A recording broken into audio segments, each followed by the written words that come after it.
Hey guys, welcome back to the channel. हमने कल एक चैप्टर स्टार्ट किया था, chapter is accounting for share capital. इसमें एक इम्पॉर्टेंट टॉपिक कर रहे हैं हम, जो हमारे एग्जाम्स में आता ही आता है, और यही सेम टॉपिक हमारे पास डिबेंचर वाले चैप्टर में भी है। तो ध्यान से पढ़ेंगे। टॉपिक क्या है? टॉपिक का नाम है issue of share for consideration other than cash. इसका मतलब क्या होता है कि हमने शेयर इशू करने हैं, पर बदले में हमें कैश नहीं मिलेगा। हमने क्या करना है? हमने कोई एसेट खरीदा किसी से, उसको जो पेमेंट करनी थी कैश में, उसके बदले उसे शेयर्स दे दिए।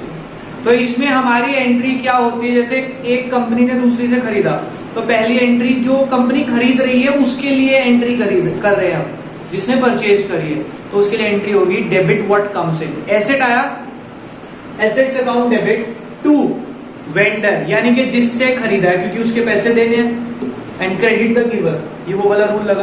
तो मान लो सपोज मैंने एसेट खरीदे हैं 11 लाख के, तो मैंने एंट्री करी asset account debit to vendor. Asset का नाम लिख दिया, लाइक बिल्डिंग, मशीनरी, जो भी खरीदा। Building account debit to vendor, seller का नाम आएगा अगर गिवन होगा, एबीसी है, जो भी नाम लिखा है। अब उसके बाद उसको 11 लाख की पेमेंट होनी है। दूसरी एंट्री होती है, अगर मैंने उसको शेयर पार पे दिए, पार का मतलब क्या होता है? जितने का शेयर है उतने में ही दिया, तो एंट्री क्या होगी? Vendor account debit to share capital. Vendor को कितने देने थे सर? 11 लाख। 11 लाख पूरे दे दिए, बात खत्म। दूसरा पॉइंट क्या आ सकता है कि सर हमने उसको शेयर जो दिए वो प्रीमियम पे दिए। प्रीमियम का मतलब होता है हमने उससे कुछ एक्स्ट्रा पैसे लिए होंगे, तो वो हमारे लिए फायदा है। तो हम यहाँ पे लिखेंगे टू सिक्योरिटी प्रीमियम रिजर्व। अब ध्यान से समझेंगे बेटा, इस केस में कितना पैसा शेयर में जाएगा, कितना प्रीमियम में जाएगा, इसके लिए हमेशा हम एक वर्किंग नोट बनाएंगे जिसमें हम निकालेंगे नंबर ऑफ शेयर्स। कैसे निकलता है? देखो बेटा, पहली एंट्री तो यही होगी, एसेट टू वेंडर। वेंडर को कितने देने हैं? 11 लाख। तो हम इसमें क्या करेंगे? जितने पैसे उसे देने हैं वो लिख लेंगे न्यूमरेटर में, डिवाइडेड बाय एक शेयर कितने का है। अगर क्वेश्चन में बता दिया 10 रुपए का है तो उतने ले लो, नहीं बताया तो आप कुछ भी एज्यूम कर सकते हैं, 10, 100, कुछ भी, 1000, 500, जो मर्जी। मैंने सिंप्लिसिटी के लिए 100 ले लिया। कितने शेयर है? 11 लाख देने हैं। एक शेयर 100 का मान लिया, उसमें प्रीमियम कितना देना है? 10%। 100 का 10% मीन्स 10 रुपीज। तो ये आ जाएगा, देखो, 11 लाख डिवाइडेड बाय 110, इसको डिवाइड किया, it comes out to be 10,000 shares. इसका मतलब मुझे 10,000 शेयर देने हैं, तो शेयर कैपिटल में आएगा 10,000 इंटू एक शेयर 100 का लिया था, 10 लाख। प्रीमियम में 10,000 शेयर और 10 रुपए का प्रीमियम है, इट मीन्स 1 लाख। होपफुली ये समझ आ गया होगा। इसके बिना प्रॉब्लम हो जाएगी, आपको ये जरूर करना है। सपोज इसकी बजाय, प्रीमियम की बजाय लिखा है डिस्काउंट पे देने हैं हमने उसे शेयर। कितने शेयर देने हैं? देखो, 11 लाख की पेमेंट होनी थी, डिस्काउंट पे दे रहे हैं। प्रीमियम फायदा, डिस्काउंट नुकसान, तो यहां लिखूंगा डिस्काउंट अकाउंट डेबिट। लॉस है तो ऑब्वियसली डेबिट होगा। अब कितना सर डिस्काउंट में लिखूं? देखो बेटा, 11 लाख वेंडर को तो पूरे मिलने चाहिए, उसको 11 लाख से हमने खरीदी ना मशीनरी, तो 11 लाख ही देने हैं। अब डिस्काउंट कैसे निकालना है? जब भी प्रीमियम हो या डिस्काउंट हो, आपको नंबर ऑफ शेयर निकालने पड़ेंगे। 11 लाख की पेमेंट होनी है, तो 11 लाख न्यूमरेटर में तो आएगा ही आएगा, डिवाइडेड बाय एक शेयर 100 का मान लो, नहीं दिया हुआ तो डिस्काउंट है तो माइनस हो जाएगा, -20, क्योंकि 20% है। इसको जब आप डिवाइड करेंगे तो ये आ जाएगा 13750 शेयर्स। कितने शेयर आ गए? एक शेयर कितने का है? 100 का। 13750 इंटू 100, 13,75,000। और 13750 इंटू डिस्काउंट कितने का है? 20 का, तो 2,75,000। ये ऑटोमेटिकली मैच हो जाएगा आपका। आपको सिर्फ डिस्काउंट है माइनस करके नंबर ऑफ शेयर निकालना है। जितने का शेयर है शेयर कैपिटल में, जितने का डिस्काउंट है डिस्काउंट में, ये अपने आप मैच हो जाएगा। ठीक है बेटा, समझ आ गई होगी बात। अगर यही क्वेश्चन मेरे पास डिवेंचर में आता, सब कुछ सेम करता, सिर्फ शेयर कैपिटल की बजाय डिवेंचर का नाम लिख देता, 8% डिवेंचर या 9% डिवेंचर जो गिवन है, बाकी सब एग्जैक्टली कॉपी पेस्ट। तो यही मान के चलेंगे कि इसके साथ हमारा डिवेंचर वाला ये टॉपिक भी खत्म हो गया। इसमें क्वेश्चन कुछ इस तरह का आता है, देखते हैं क्या है। एबीसी लिमिटेड ने परचेज करे हैं following assets and liabilities from PQR limited. तो किससे, सेलर कौन है? एबीसी ने पीक्यूआर से खरीदे, यानी कि पीक्यूआर सेलर है। कितने में? For purchase consideration of rupees 14,50,000 में खरीदे हैं, जिसमें एसेट्स और लायबिलिटीज हमें गिवन है। मैंने कहा था सर एसेट टू वेंडर, अगर लायबिलिटी भी आ जाए तो एंट्री में चेंज क्या आएगा? देखो बेटा, एसेट जितने भी हैं सब एसेट को डेबिट करूंगा मैं। Building account debit, machinery account debit, bill receivable debit, stock debit, debtor debit to creditor. Creditor तो लायबिलिटी है तो वो क्रेडिट साइड में चली जाएगी। इनकी वैल्यूज लिखता हूं, 5 लाख, 3 लाख, 2 लाख, 4 लाख, 3 लाख और लायबिलिटी 1 लाख। कितने में खरीदा? पहली देखो एंट्री क्या थी? एसेट टू वेंडर, वही है asset to liability to vendor. Vendor कौन है? पीक्यूआर, क्योंकि वेंडर का मतलब आपको बताया था सेलर, जिसने बेचे हैं, पीक्यूआर ने बेचे। तो टू पीक्यूआर लिमिटेड। अब पीक्यूआर को कितने पैसे देने हैं वहां लिख दिया साफ साफ, 14,50,000 में खरीदा। बच्चा क्या करता था? वो सिंपल सी बात क्या करे, कहता है सर इधर का टोटल ये माइनस करो, ये आना चाहिए। नहीं, आपको बताएंगे कितने में खरीदा, वो लिख दिया आपने। अब डिफरेंस निकालें, इधर टोटल आ रहा है 17 लाख, इधर आ रहा है 15,50,000। ठीक है, किधर ज्यादा है? डेबिट में ज्यादा है, क्रेडिट में कम है। तो हम यहां लिख देंगे टू कैपिटल रिजर्व। कितना? 1,50,000। अगर डिफरेंस डेबिट में आ जाता सर तो मेरे को लिखना पड़ता गुडविल अकाउंट डेबिट। क्रेडिट में आया तो कैपिटल रिजर्व। ये क्या है हमारी? ये है हमारी बैलेंसिंग फिगर, डेबिट और क्रेडिट को टोटल करने के लिए। अगर डेबिट में आता तो क्या लिखता मैं? गुडविल लिखता, और यहां क्रेडिट में आया तो लिख दिया कैपिटल रिजर्व। अब मुझे इसको पेमेंट करनी है 14,50,000 की। अगली एंट्री होती थी sir asset to vendor, vendor to share capital, ये तो होना ही है। मैं लिख देता हूं vendor account debit to share capital. बेटा पैसे तो देने ही है, अब वो देखना है कि पार पे है, प्रीमियम पे है, डिस्काउंट। आगे देखो क्या लिखा है, amount payable as rupees 1 lakh by cheque. देखो वेंडर को देने कितने थे? 14,50,000। ठीक है, उसमें से 2 लाख रुपीज को आप चेक से दे रहे हैं, 2 लाख रुपीज चेक से दे रहे हैं। तो पहले यहां पे लिख देता हूं टू बैंक, क्योंकि जो पैसा चेक से जाता है वो बैंक में से डिडक्ट होगा, 2 lakh. And balance bye issue of equity share eight 25% premium. और जो बैलेंस है, बैलेंस कितना बचा? 1450 में से 2 लाख चले गए 1250। वो बैलेंस हम उसे इक्विटी शेयर देंगे, कितने पे? 25% प्रीमियम पे। अब प्रीमियम आ गया तो सर क्या लिखना पड़ेगा? To security premium reserve. ठीक है, कितने पैसे देने हैं उसके? नंबर ऑफ इक्विटी शेयर निकालना पड़ेगा मुझे, 1250 देने, क्योंकि 1450 में से 2 लाख तो मैं दे चुका हूं, डिवाइडेड बाय एक शेयर कितने का है? 100 प्लस प्रीमियम है तो प्लस हो गए 25, इससे आ जाएंगे हमारे 10,000 शेयर्स। एक शेयर कितने का है? 10,000 इंटू 100 का माना था मैंने शेयर, 10 लाख। और प्रीमियम कितना है? 10,000 शेयर पे 25 रुपीज का प्रीमियम, 2,50,000। ये ऑटोमेटिकली मैच हो जाती है एंट्री आपकी। अगर किसी बच्चे को लगता है सर इसमें प्रॉब्लम लग रही है, तो आप एक काम करें, पहले उसको चेक से पेमेंट कर ले, vendor account debit to bank 2 lakh, फिर ये वाली एंट्री कर ले प्रीमियम वाली, vendor to share capital to security premium. वो कितने से होगी? वो 1250 से होगी, क्योंकि आपने 1450 में से 2 लाख अलग से दे दिए उसे। अदरवाइज कंबाइंड एंट्री परफेक्ट है। 1450 देने थे, 2 लाख का चेक है तो बैंक से चला गया, बैलेंस के लिए शेयर दे दिए प्रीमियम पे। होपफुली ये टॉपिक समझ आया होगा। इंपॉर्टेंट टॉपिक है, शेयर्स और डिवेंचर दोनों में आता है, और पेपर में भी एक क्वेश्चन इसका जरूर मिलेगा आपको। 3 मार्क्स का मिले या 4 मार्क्स का, वो आपकी किस्मत पे डिपेंड करता है। अभी हम करते हैं नेक्स्ट टॉपिक। देखो बेटा, नेक्स्ट टॉपिक जो हम करेंगे दैट इज ओवर सब्सक्रिप्शन। कुछ बच्चों को ये नहीं समझ आता कि ओवर सब्सक्रिप्शन कैसे है क्वेश्चन में, तो बहुत सिंपल सा तरीका है। ओवर सब्सक्रिप्शन का मतलब क्या है कि जितने शेयर्स के लिए मैंने मार्केट में ऑफर दिया, जब लोग उससे ज्यादा की एप्लीकेशन मेरे पास भेज दें, उसको मैं बोलता हूं ओवर सब्सक्रिप्शन। अब उसमें जो मेरे पास ओवर एप्लीकेशन आई उसका मैं क्या कर सकता हूं? मेरे पास 3 ऑप्शन होते हैं। देखो सिंपल सी बात है, एक नॉर्मल एग्जांपल लेके चलते हैं। आपने मेरे से किसी चीज की डिमांड करी, मैंने कहा ठीक है बेटा मैं शेयर्स ऑफर कर रहा हूं आपको, आपने सपोज फीस देनी थी मुझे।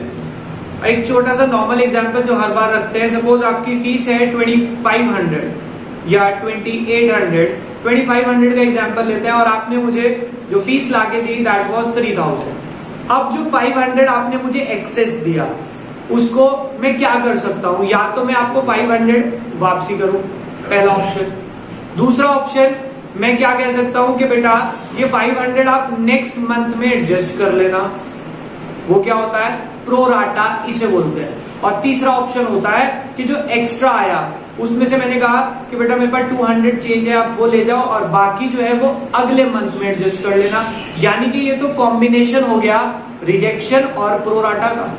एक एग्जांपल के थ्रू समझते हैं, बहुत अच्छे से क्लियर होगा। देखो क्या है एग्जांपल, एबीसी लिमिटेड ने इश्यू करे 1 lakh share of ₹10 each payable as 2332 application allotment first call second call. Application were received for 1,20,000 shares. हमने ऑफर किया था 1 लाख का, एप्लीकेशन ज्यादा आ गई।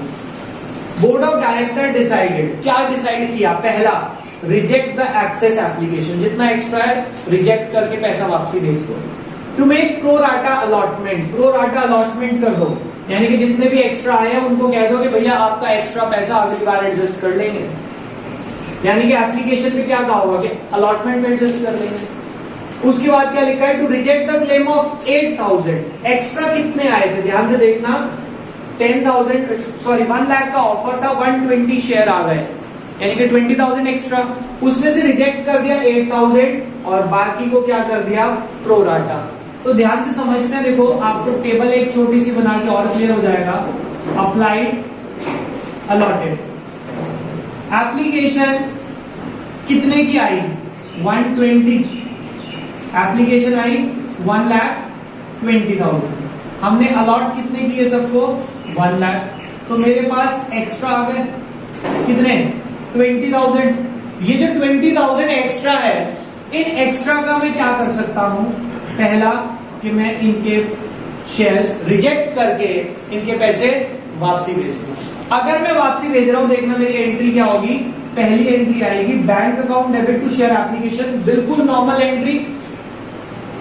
कितने से आएगी बेटा ये एंट्री? पूरे 1,20,000 की एप्लीकेशन आई है, तो पूरे से होगी 120 इंटू 2 रुपीज की एप्लीकेशन, यानी कि 2,40,000।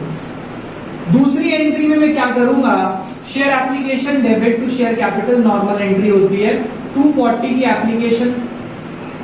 शेयर कैपिटल में क्या आता है ध्यान से सुनना, जितने शेयर एक्चुअल में मैंने दिए वो आ जाएगा शेयर कैपिटल में। मैंने एक्चुअल में कितने दिए? 1 लाख शेयर, और कितने रुपए के हिसाब से? 2 रुपीज के हिसाब से 2 लाख।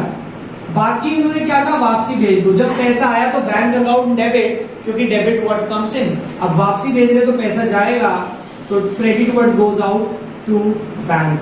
कितने वापसी भेज रहे हैं आप? 20,000 शेयर पे 2 रुपीज के अकॉर्डिंग 40,000 रुपीज। ठीक है, तो पहले मैंने जितनी एप्लीकेशन आई सबका पैसा रिसीव कर लिया। उसके बाद जो एक्स्ट्रा थे वो रिजेक्ट करने के लिए बोला था पहले केस में, तो मैंने सारे के सारे टू बैंक करके वापसी भेज दी। अब अलॉटमेंट में क्या होगा? अलॉटमेंट में कोई एक्सेस नहीं है, मैं इसको नॉर्मल एंट्री करूंगा, पूरे क्वेश्चन को 1 लाख से चलाऊंगा। अलॉटमेंट 3 रुपए की है, तो share allotment to share capital 3 lakh, bank account debit to share allotment 3 lakh. Allotment के बाद फर्स्ट कॉल, वो भी नॉर्मल चलेगी, 1 लाख इंटू 3, क्योंकि जो एक्स्ट्रा आए थे वो एप्लीकेशन के मैंने एडजस्ट कर दिए, वापसी भेज दिए। अब मैं पूरा क्वेश्चन 1 लाख से चलाऊं।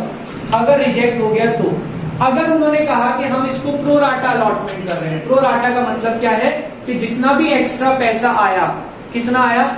20,000 शेयर पे एक्स्ट्रा आया ना यहाँ पे, उसको मैं क्या कह रहा हूं? कि मैं आपके पैसे वापसी नहीं भेज रहा, मैं आपके पैसे अगली कॉल में एडजस्ट कर दूंगा। तो पहली बार जो पैसा आया होगा 1,20,000 शेयर पे 2 रुपए के हिसाब से 2,40,000 आया होगा। दूसरी एंट्री क्या होगी, share application to share capital normal. Share application में 240, शेयर कैपिटल में क्या आता है, जितने शेयर मैंने एक्चुअल में दिए 1 लाख इंटू 2 रुपीज के अकॉर्डिंग 2 लाख। एक्सेस को रिजेक्ट नहीं कर रहा हूं, अगली कॉल यानी कि शेयर अलॉटमेंट में लेके जाऊंगा।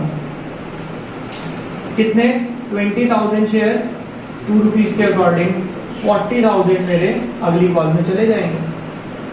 अब अगली कॉल जब आएगी share allotment to share capital, ये तो नॉर्मल से आएगी क्योंकि अलॉटमेंट में कुछ नहीं है। 1 लाख इंटू 3 लाख अलॉटमेंट आने चाहिए।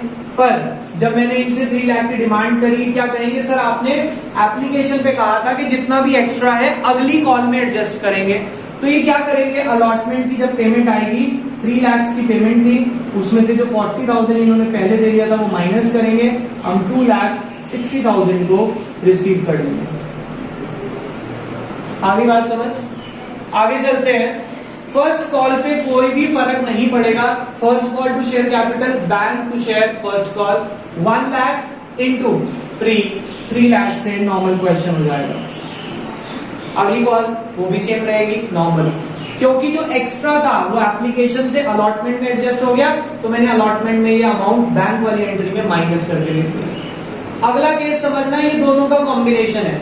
क्या कहा इन्होंने, रिजेक्ट करेंगे 8,000 और बाकी को प्रोराटा। मतलब देखो हमारे पास एक्सेस 20,000 था, उन्होंने क्या करा 20,000 में से 8,000 को रिजेक्ट कर दिया, बाकी कितना बचा 12,000, उसको कह दिया प्रोराटा, यानी कि अगली कॉल पे एडजस्ट करेंगे।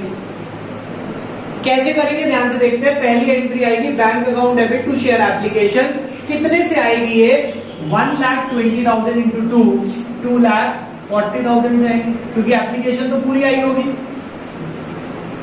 अब मैं क्या करूंगा, यहां पे एप्लीकेशन में तो पूरा 240 टू शेयर कैपिटल कितना आएगा, जितने शेयर एक्चुअल में दिए 1 लाख इंटू 2 लाख।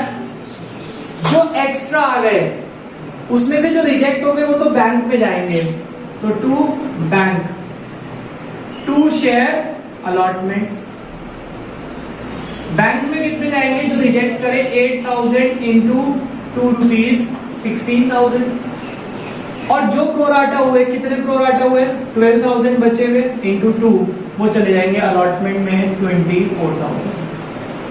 तो बहुत सिंपल सा कॉन्सेप्ट है सर, एप्लीकेशन जितनी आई सारी रिसीव करो, एक्स्ट्रा आया तो रिजेक्ट, और अगर अगली कॉल पे ले गए प्रोराटा करा तो अलॉटमेंट। पार्टली रिजेक्ट तो जितना रिजेक्ट वो बैंक में, जो प्रोराटा है वो अलॉटमेंट में। अब अलॉटमेंट देखो कितने की आनी है, अलॉटमेंट हमेशा नॉर्मल से कर रहा हूं मैं, जितने शेयर एक्चुअल में अलॉट हुए हैं 1 लाख इंटू 3 लाख। अब 3 लाख की जब पेमेंट लेने गया मैं, तो जिन लोगों ने अलॉटमेंट के पैसे आगे एडजस्ट हुए थे वो माइनस करेंगे। 3 लाख में से कितना माइनस हो जाएगा 24,000 माइनस हो जाएगा, और ये मेरे को देंगे 2,76,000, क्योंकि मैंने इन्हें क्या कहा था अगली कॉल में एडजस्ट कर लेना। फर्स्ट कॉल पे कोई फर्क नहीं पड़ेगा, वो normal share. First call to share capital 3 lakh, bank account debit to share first call वो भी 3 लाख। ऐसी सेकेंड कॉल।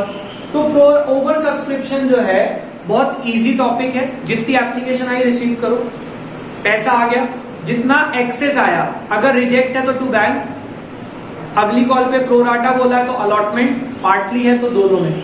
बस जब प्रोराटा हो तो अलॉटमेंट का पैसा जब रिसीव करने जाओ आप बैंक वाली एंट्री में, तो जितना प्रोराटा हुआ था उसको माइनस करके रिसीव करेंगे। बस इतनी सी बात ध्यान रखनी है, ओवर सब्सक्रिप्शन में इतना ही है। अभी एक छोटा सा टॉपिक और देखते हैं हम। देखो बेटा, कई बार ऐसा हुआ है हमारे पास एक कंप्लीट क्वेश्चन में एक छोटी सी लाइन ऐड कर देते हैं कि कंपनी ने जो है कुछ शेयर्स प्रमोटर्स को दिए हैं।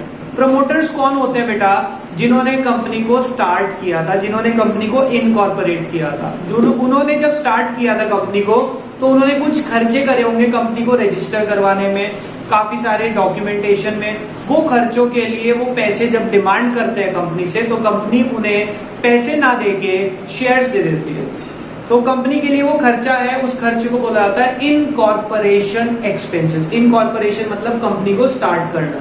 तो एंट्री करते हैं incorporation expenses account debit to share capital, कि भाई जितना उनका खर्चा था उतने के शेयर दे दिए, कितने दिए 20,000 share of ₹10 each to promoter. Promoter कौन होते हैं अभी बताया, जो कंपनी को स्टार्ट करते हैं। तो इसकी एंट्री याद रखना, incorporation expenses account debit to share capital कितने से हो जाएगी, 2 लाख 20,000 इंटू 10। ठीक है, बहुत सिंपल सी एंट्री है, incorporation expenses account debit to share capital. किसको दिए जाते हैं, जनरली प्रमोटर्स को।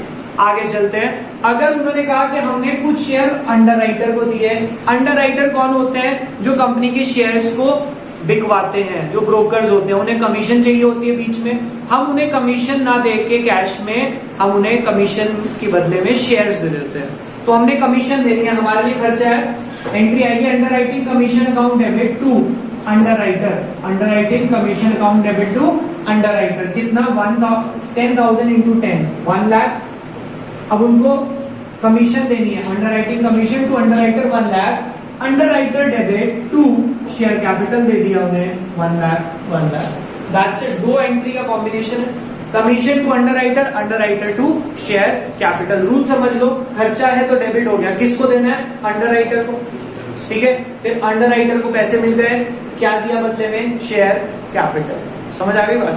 ये 2 टॉपिक ऐसे हैं जो एक लेंथी क्वेश्चन में छोटा सा पार्ट बन के आ जाते हैं, इसको आप याद रखिए, अदरवाइज 1 मार्क में भी ये पूछे जा सकते हैं। ठीक है, तो आज के लिए इतना ही, बाकी करेंगे नेक्स्ट क्लास में। अभी के लिए बाय बाय।